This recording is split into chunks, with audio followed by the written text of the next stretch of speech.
Was this really our last chance to see these animals? Unfortunately, there are too many unknowns for there to be a simple answer. With strenuous efforts in the field, the populations of some have actually begun to rise. But it's clear that if those efforts were suspended for a moment, the kakapos, the Yangtze River dolphins, the northern white rhinos and many others would vanish almost immediately. Not that a large population necessarily guarantees an animal's future survival, as experience has shown many times in the past. The most famous example is the North American passenger pigeon, which was once the commonest bird that ever lived on Earth. Yet it was hunted to extinction in little more than 50 years. We didn't learn any lessons from that experience. 10 years ago there were 1.3 million elephants in Africa, but so many have been killed by poachers that today no more than 600,000 are left. On the other hand, even the smallest populations can be brought back from the brink. Juan Fernandez's fur seal numbers dropped from millions to fewer than 100 by 1965. Today there are 3,000. And in New Zealand in 1978, the population of Chatham Island robins was down to just one pregnant female.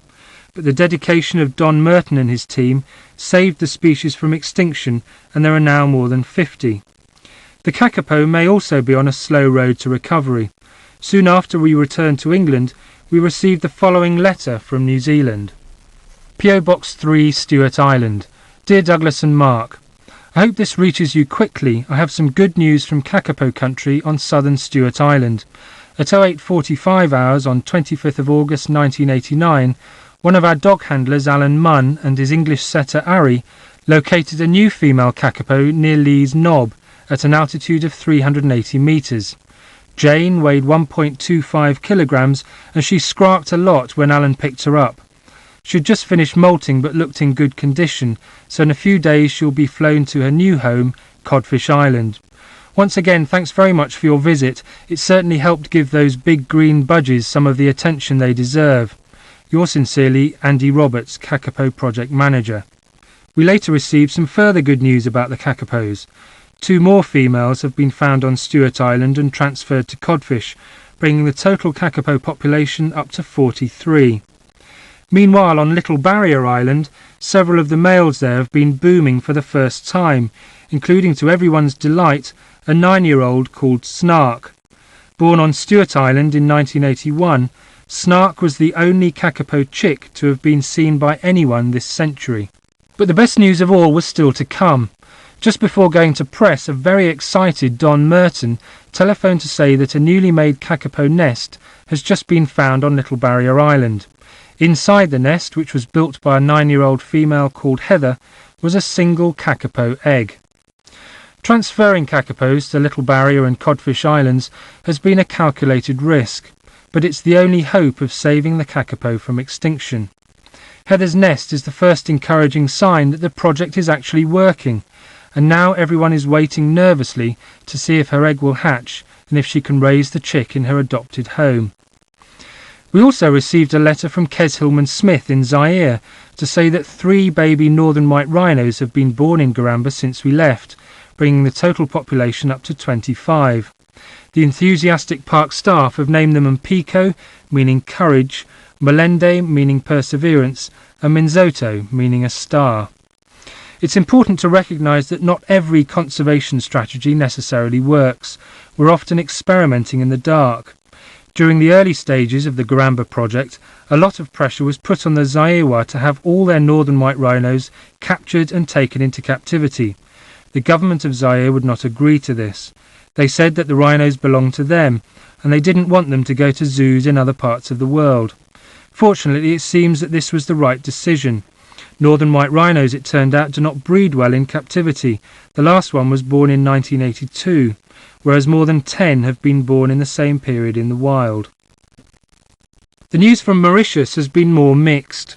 The kestrels are doing well, and Carl believes that there could now be as many as 100 of them in the wild, including 12 breeding pairs. However, the population of truly wild pink pigeons has dropped to fewer than 10. Some of the pigeons have been bred in captivity and are being released again. So far, they've escaped the hunters and appear to be doing well. As for the echo parakeets, at least one of them has died since we saw them. although some of the others have been attempting to breed. In November 1989, Carl found a parakeet nest with 3 eggs inside. One of these mysteriously disappeared soon afterwards, so he decided to risk removing the others to the captive breeding centre for safekeeping. Both eggs hatched successfully and the chicks are fit and well. Perhaps most important of all for non-ornithologists, the wild population of Rodrigues fruit bats has just passed the 1,000 mark. In contrast, after the radio series had been broadcast, we received a disturbing letter from a couple who had been working in China. Dear Douglas and Mark, we enjoyed the Yangtze dolphin programme, but listened with a touch of guilt. We recently spent 3 months working in a number of factories in Nanjing. We had a wonderful time with the people and ate well. To honour us, when we left, one of them cooked a Yangtze dolphin, so really there should be 201. Sorry about that. P.S. Sorry, it was 2 dolphins. My husband reminds me that he was guest of honour and had the embryo. There's probably little hope of saving the dolphins in the Yangtze River itself, despite all the time and effort invested in protecting them. Perhaps in semi-captivity, in the reserve at Tongling and the new one at Shishu, they'll stand a chance, though it could never be the same as being wild and free. Meanwhile, of course, the noise and pollution continue. No one knows how many other species are this close to extinction. We don't even know how many species of animals and plants there are altogether in the world. A staggering 1.4 million have been found and identified so far, but some experts believe that there are another 30 million yet to be discovered. It's not surprising when you consider that we know more about the surface of the moon than we do about parts of our own planet. Many animals and plants are disappearing even before we are aware of their existence, perhaps hidden away somewhere in the depths of an unexplored sea or in a quiet corner of tropical rainforest. And it's not only the tiny, obscure creatures that have managed to escape our attention. There have been some exciting new discoveries in the rainforests of Madagascar, for example, since Douglas and I were there looking for the ii in 1985. Field researchers have found 2 new species of lemur. One, called a golden bamboo lemur, has beautiful golden eyebrows, orange cheeks and a rich reddish-brown coat. The other has a shock of golden orange on the top of its head and has been named the golden-crowned schiffark. Both lemurs are extremely rare and virtually unknown. What roles do they play in Madagascar's rainforests? Do they have any direct relevance to our own lives? What are the main threats to their survival? We don't know. They could become extinct before the experts learn enough to save them. Wildlife conservation is always a race against time. As zoologists and botanists explore new areas, scrabbling to record the mere existence of species before they become extinct, it's like someone hurrying through a burning library, desperately trying to jot down some of the titles of books that will now never be read. Extinctions, of course, have been happening for millions of years. Animals and plants were disappearing long before people arrived on the scene. But what has changed is the extinction rate. For millions of years, on average, one species became extinct every year. But most of the extinctions since prehistoric times have occurred in the last 300 years. And most of the extinctions that have occurred in the last 300 years have occurred in the last 50. And most of the extinctions that have occurred in the last 50 have occurred in the last 10. It's the sheer rate of acceleration that's as terrifying as anything else. We are now heaving more than 1,000 different species of animals and plants off the planet every year. There are currently 5 billion human beings, and our numbers are continually growing. We're fighting for space with the world's wildlife, which has to contend with hunting, pollution, pesticides, and most important of all, the loss of habitat. Rainforests alone contain half the world's species of animals and plants, yet an area the size of Austria is being destroyed every year. There are so many threatened animals around the world that at the rate of 1 every 3 weeks, it would have taken Douglas and me more than 300 years to search for them all. And if we decided to include threatened plants as well, it would have taken another 1,000 years. In every remote corner there are people like Carl Jones and Don Merton who have devoted their lives to saving them. Very often their determination is all that stands between an endangered species and extinction. But why do they bother? Does it really matter if the Yangtze River dolphin or the kakapo or the northern white rhino or any other species live on only in scientists' notebooks? Well, yes it does. Every animal and plant is an integral part of its environment.